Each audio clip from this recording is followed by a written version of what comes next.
Namaskar. Gives me great pleasure to be here at the Indian Pavilion. Today, I was taken through the pavilion, and I think it is a remarkable work that has been done.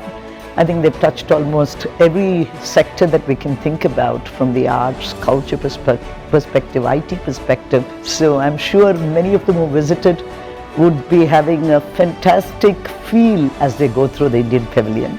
And I think there cannot be a country which can show this much diversity.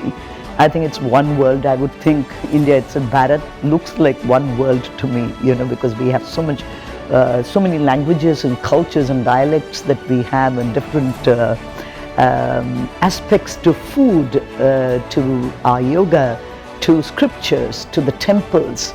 So I think we're very proud, to be who we are. The hospitality that they have extended here is something phenomenal. You feel at home. So I pray that Bharat ki, greatness spreads across the globe, and I'm sure for the next expo in Japan, people will be looking forward to this pavilion. And thank you once again, and Jai Hind.